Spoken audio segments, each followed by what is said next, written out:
రామనాథస్వామి ఆలయం తమిళనాడులోని రామేశ్వరంలో ఉన్న అత్యంత పవిత్రమైన శివక్షేత్రం. ఇది హిందూ ధర్మంలోని చార్ధామ్ యాత్రా స్థలంలో ఒకటి.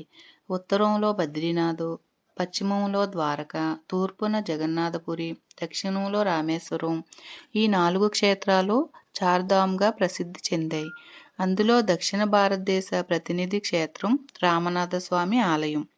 రామాయణం ప్రకారం లంకలో రావణుని సంహరించిన తరువాత శ్రీరాముడు బ్రహ్మహత్య దోష నివారణ కోసం శివుణ్ణి ఆరాధించాలనుకున్నాడు.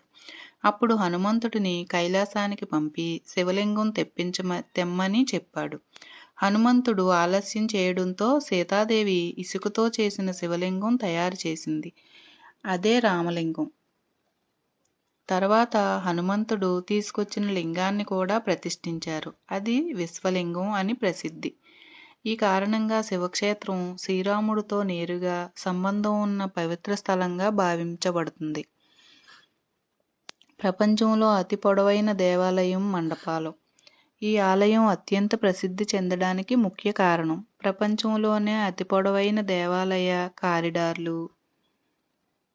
సుమారు 1200 మీటర్ల పొడవు, సుమారు 1000కు పైగా అద్భుత రాతి స్తంభాలు. ప్రతి స్తంభం ప్రత్యేక శిల్పకళతో చెక్కబడింది. ఈ మండపాల్లో నడుస్తుంటే ఒక ఆధ్యాత్మిక అనుభూతి కలుగుతుంది. రాజగోపురం. ఆలయానికి భారీ రాజగోపురం ఉంది. ఇది సుమారు 53 మీటర్ల ఎత్తు. ద్రావిడ శైలిలో నిర్మింపబడింది. ఈ గోపురం శిల్పకళా వైభవానికి నిదర్శనం. ఇక్కడి ప్రధాని దేవుడు పరమశివుడు. ఆయనను రామనాథస్వామి అని కూడా పిలుస్తారు. రాముని ఆరాధన పొందిన ఈశ్వరుడు. గర్భగుడిలో ఉన్న శివలింగం ఎంతో పవిత్రమైనది. భక్తులు ముందుగా తీర్థస్నానం చేసి తరువాత స్వామి దర్శనం చేస్తారు. ఈ ఆలయంలో అమ్మవారు పర్వతవర్ధిని అమ్మన్ అని పార్వతీదేవి అవతారంగా భావించబడుతుంది. కుటుంబ సౌఖ్యం ప్రసాదించేది, ఆరోగ్యం, ఐశ్వర్యం ప్రసాదించేది. భక్తులు శివదర్శనం అనంతరం అమ్మవారి దర్శనం చేసుకుంటారు. ఈ ఆలయంలో 22 పవిత్ర తీర్థ కుండాలు కూడా ఉన్నాయి. పురాణాల ప్రకారం ఈ 22 తీర్థాలు శ్రీరాముని బాణాలతో ఏర్పడ్డాయి. మొదట సముద్ర స్నానం, అగ్ని తీర్థం, తర్వాత 22 తీర్థాలలో స్నానం, చివరగా స్వామి దర్శనం.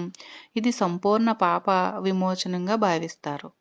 ముఖ్య ఉత్సవాలు: మహాశివరాత్రి, ఆడి అమావాస, నవరాత్రి, ఆరుద్ర దర్శనం. ప్రతి ఉత్సవం వేలాది భక్తులను ఆకర్షిస్తుంది. రామేశ్వరం పవిత్ర ద్వీపం. రామేశ్వరం ఒక ద్వీప పట్టణం. ఇక్కడ సముద్రం ప్రశాంతంగా ఉంటుంది. సముద్రం తీరం వద్ద ఉన్న అగ్నితీర్థం అత్యంత పవిత్రమైనది. ఇది తమిళనాడులోని సాంబన్ వంతెన ద్వారా భూభాగంతో కలిసింది. ఈ ఆలయాన్ని పాండ్యరాజులు, జుఫ్నా రాజులు, రామనాథపురం సేతుపతులు అభివృద్ధి చేశారు. ప్రధాన నిర్మాణం 12వ, 17వ శతాబ్దాల మధ్య జరిగింది. కాశీకి వెళ్ళిన వారు రామేశ్వరం కూడా దర్శించాలి అనే నమ్మకం ఉంది. ఉత్తరంలో కాశీ, దక్షిణంలో రామేశ్వరం శివభక్తులకు అత్యంత పవిత్ర క్షేత్రం.